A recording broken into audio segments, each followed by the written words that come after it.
अस्सलाम वालेकुम रहमतुल्लाहि व बरकातुहू। आप देख रहे हैं मेरा फेसबुक और यूट्यूब चैनल और मैं हूं गुलाम नबी मद्दी। पीडीएम के सरबरा मौलाना फजलुर रहमान ने एक बड़ा दावा किया है और इमरान खान को चैलेंज दिया है कि इमरान खान अब तुम्हारी कभी भी पाकिस्तान के अंदर दोबारा हुकूमत नहीं बन सकेगी और इमरान खान की जमात किसी भी सूबे के अंदर हुकूमत हासिल नहीं कर सकेगी। मौलाना फजलुर रहमान ने पेशावर के अंदर ये गुफ्तगू अपनी जमात के लोगों के सामने की है और बड़े एतमाद से मौलाना फजलुर रहमान ने कहा कि अब पाकिस्तान के अंदर कभी भी इमरान खान की हुकूमत नहीं आ सकेगी। मौलाना फजलुर रहमान ने यह भी कहा कि इमरान खान एक फितना है, हमने इस फितने को कुचल दिया है, ख़त्म कर दिया है, लिहाजा अब इमरान खान का किस्सा ख़त्म हो गया है और इमरान खान की अब कभी भी हुकूमत नहीं आ सकेगी। उन्होंने कहा कि पंजाब असम्बली में इमरान खान का ख़त तो माना जाता है लेकिन चौधरी शुजात हुसैन का ख़त नहीं माना जाता। ये काबिल अफसोस है, पहले अपने मुल्क में नौजवानों को गुमराह किया गया और अब बैरून मुल्क वालों को बेराह रो किया जा रहा है। उन्होंने कहा कि जो अदालत, जर्नैल, ब्यूरोक्रेट और इलेक्शन कमीशन इसका साथ दे वो ठीक है, बाकी गलत है। फौज इसका साथ छोड़ दे तो वो मुजरिम कहलाती है, अदालत इसके खिलाफ फैसला दे तो गलत है और इलेक्शन कमीशन अगर फैसला खिलाफ दे तो वो भी गलत है। टीवी बंद हो चुका, अब ये ड्रामा मजीद नहीं चलेगा। उन्होंने कहा कि इमरान खान ड्रामेबाज है, तलवे भगोकर सैलाब में उतरने का ड्रामा किया, पहले आर्मी चीफ को रुखसत करने की बात करते थे, अब एक्सटेंशन की, इसका फैसला तो पार्लियामान करेगी। मौलाना फजलुर रहमान ने कहा कि इमरान खान की हुकूमत ख़त्म हुई तो अक़वाम मुत्तहिदा भी बोला और इसराइली टीवी भी तशवीश का इजहार करता रहा। हालांकि भुट्टो को फांसी होती है, नवाज शरीफ को 2 बार हटाया जाता है, बेनज़ीर भुट्टो की हुकूमत ख़त्म हुई, सब खामोश रहे, उनका दुनिया से पैसा लेना साबित हो चुका है। उन्होंने मज़ीद कहा कि उनकी हुकूमत ग़ुलामों की ग़ुलाम थी, इसराइल, इंडिया और अमेरिका से पैसा भी लिया और कहा आज़ादी भी चाहता हूँ। जब ये लोग हुकूमत में थे और उन्होंने जो नाअहली दिखाई और हमाकतें की, क्या वो हम भूल गए हैं? मौलाना फजलुर रहमान का कहना था कि अपोजिशन में बैठकर आइडियल और बड़ी बातें करना अलग बात है, फितने का सर हम कुचल चुके हैं, इसकी हुकूमत अब दोबारा कभी नहीं आएगी। मुल्क में फितने आ जाते हैं, हमारा भी एक फितने से वास्ता पड़ा, वो ख़त्म हो गया। ये मौलाना फजलुर रहमान का वो गुरूर भरा और तकब्बुर भरा बयान था जो उन्होंने इमरान खान के ख़िलाफ़ दिया। फिर नाज़रीन इकराम, यही नहीं, मौलाना फजलुर रहमान ने यह भी कहा कि नया आर्मी चीफ हमारी मर्ज़ी से आएगा और हमारी मर्ज़ी से उसका तकर्रुर होगा और पार्लियामेंट इसका फ़ैसला करेगी। उन्होंने कहा कि इमरान खान कॉल देने की धमकी देता है, वो कॉल देता रहे, अब कुछ होने वाला नहीं है, हमारी हुकूमत रहेगी और हम ही हुकूमत करेंगे और नया आर्मी चीफ भी हम ही लगाएंगे। ये मौलाना फजलुर रहमान ने इमरान खान को चैलेंज दिया है। वैसे नाज़रीन किराम, आप ये जानकर हैरान होंगे कि मौलाना फजलुर रहमान के ये जो दावे हैं ये कोई पहली मरतबा के नहीं हैं। उन्होंने इससे पहले भी कई बार बड़े बड़े दावे किए हैं, नवाज शरीफ की हुकूमत को गिराने के लिए, बेनज़ीर की हुकूमत को गिराने के लिए, और माजी के अंदर जो मौलाना के मुखालिफ थे मौलाना बाद में उनके दोस्त बन गए, जो मौलाना के दोस्त थे मौलाना उनके मुखालिफ बन गए। ये मौलाना की सियासत पिछले 30 सालों के अंदर यही बताती रही है।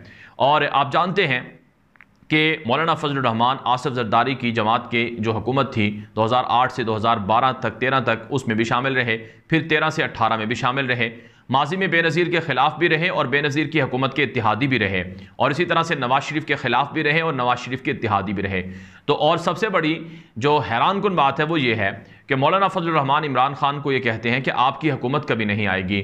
हालांकि मौलाना फजलुर रहमान के पास खुद पार्लियामेंट की नशिस्ती नहीं है। मौलाना फजलुर रहमान अपने हलके से हारे हुए हैं, ना उनके पास MNA की सीट है, ना उनके पास MPA की सीट है और ना ही वो काउंसलर हैं। कोई बड़ा अहदा मौलाना फजलुर रहमान के पास नहीं है, लेकिन उसके बावजूद उनका जो एक तरह से गुरूर है वो इस नहज का है कि वो ये कहते हैं कि जो मैं चाहूँगा या जो हम चाहेंगे वो होगा। हकीकत क्या है? हकीकत यह है नाज़रीन किराम कि मौलाना फजलुर रहमान और उनके इत्तिहादी, आप जानते हैं ये जो PDM की हुकूमत है, ये जो भानमत्ती का कुंबा है, चूं चूं का मुरब्बा है, ये मौलाना फजलुर रहमान ही ने इकट्ठा किया हुआ है और इनको अपने साथ चिपकाया हुआ है।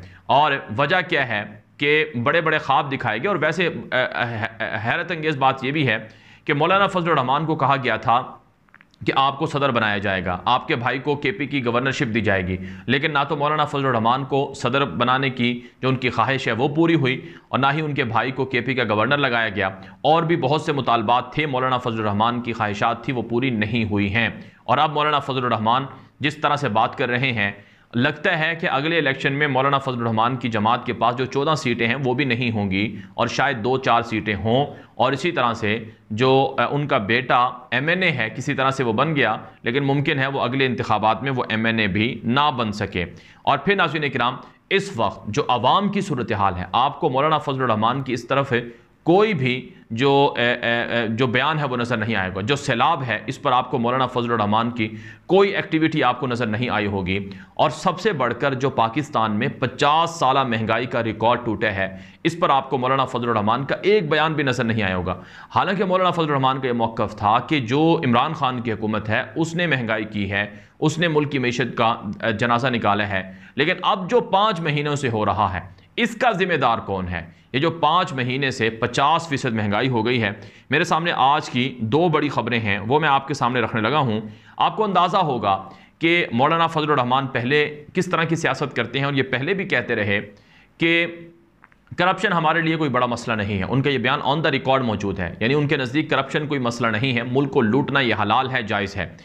आज की 2 बड़ी खबरें हैं। इसमें एक खबर में कहा गया है कि शहबाज शरीफ, हमजा शहबाज, गिलानी समेत 150 करप्शन रेफरेंस वापस ले लिए गए हैं।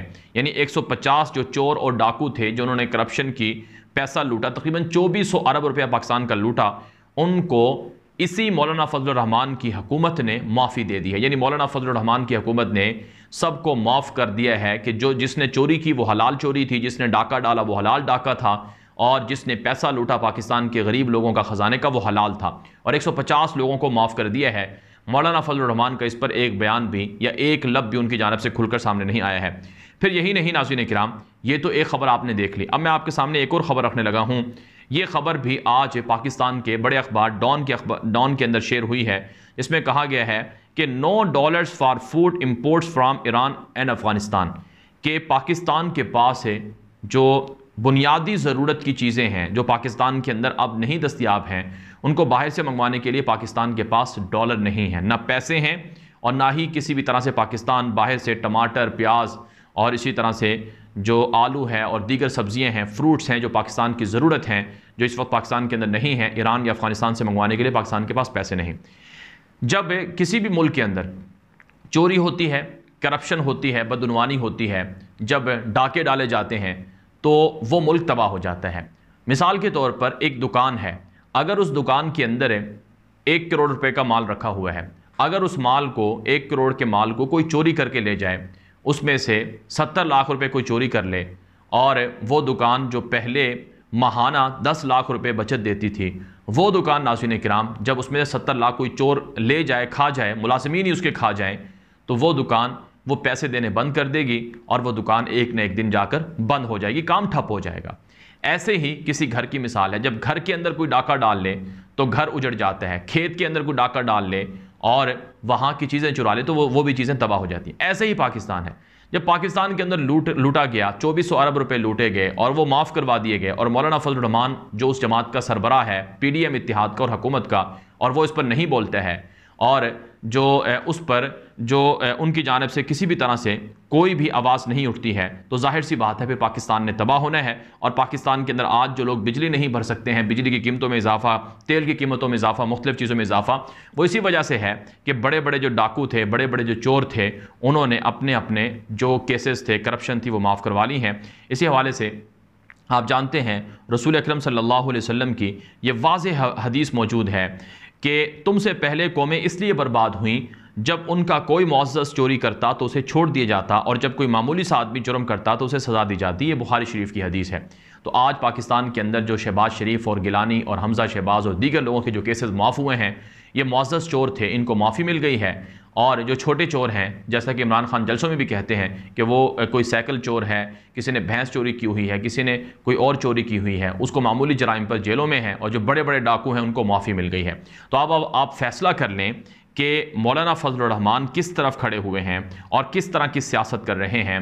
ठीक है, सियासी तौर पर मुखालिफिन के ख़िलाफ़ इस तरह के बड़े बड़े दावे किए जा सकते हैं, लेकिन क्या जो चोरी डकैती उनके नीचे हो रही है, क्या उस पर कभी उनका ज़मीर जागेगा? ये बहुत बड़ा सवाल है।